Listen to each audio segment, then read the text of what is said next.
Prime news కి స్వాగతం.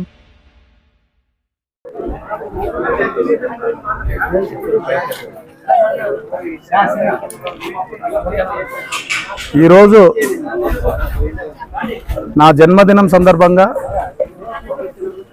నాకు ఇచ్చినటువంటి ఆదోని నియోజకవర్గ జనసేన పార్టీ నాయకులకు, జన సైనికులకు, వీర మహిళలకు, అలాగే అన్ని హీరోల అభిమానులకు మరియు మిత్రులకు, శ్రేయోభిలాషులకు, బంధువులకు, ప్రతి ఒక్కరికి రాజకీయాలకు అతీతంగా ఈరోజు నాకు శుభాకాంక్షలు తెలియజేయడం, నన్ను ఆశీర్వదించడం నిజంగా నేను చేసుకున్నటువంటి అదృష్టము. అలాగే వారందరికీ నా హృదయపూర్వక ధన్యవాదాలు తెలియజేసుకుంటున్నాను. ఇది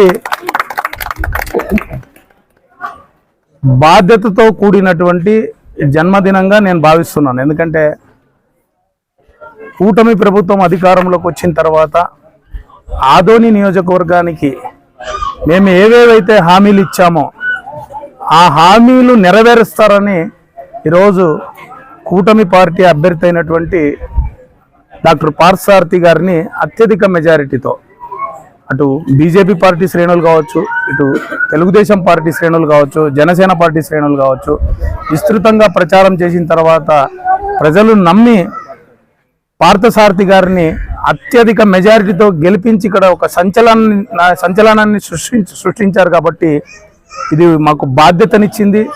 ఎందుకంటే ఆదోని నియోజకవర్గం పట్ల ప్రజల సంక్షేమం, ప్రజల శ్రేయస్సు, అలాగే ఆదోని నియోజకవర్గ అభివృద్ధి ఎలా చేయాలి, పార్థసారథి గారి ద్వారా అటు తెలుగుదేశం, ఇటు జనసేన కలుపుకొని ఏ రకంగా ముందుకు వెళ్ళాలి, ఎలాగైతే ప్రజల్ని సంతోషపెట్టాలనేటువంటి బాధ్యత మాకు పెరిగింది. తప్పకుండా జన సైనికులు కావచ్చు, మేము కావచ్చు, ఆదోని నియోజకవర్గంలో తెలుగుదేశం పార్టీ బీజేపీతో కలిసి సరికొత్త రాజకీయాలకు నాంది పలుకుతామని ఈ మీడియా ముఖంగా ప్రజలకందరికీ నేను తెలియజేసుకుంటున్నాను.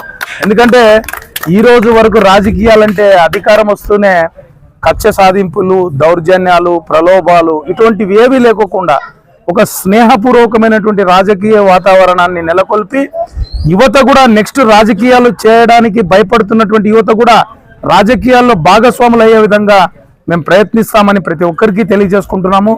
దాంతోపాటు ఈ జన్మదినాన్ని నిజంగా నా కుటుంబ సభ్యుల కంటే ఎక్కువగా ఈరోజు నన్ను ఆదరించి ఇక్కడికి వచ్చేసినటువంటి నా అన్నదమ్ములకు, అక్క చెల్లెళ్ళకు అందరికీ ప్రత్యేకంగా ధన్యవాదాలు తెలియజేసుకుంటూ, తప్పకుండా ఏ ప్రేమనైతే నా మీద చూపిస్తున్నారో దాన్ని ఆస్వాదించి నా గుండెల్లో పెట్టుకొని ప్రతి ఒక్కరి రుణం, నా పట్ల ప్రేమ చూపించినటువంటి ఆదోని నియోజకవర్గ ప్రజలు కావచ్చు, జనసేన పార్టీ నాయకులు, కార్యకర్తలు కావచ్చు, ఇతరులు కావచ్చు.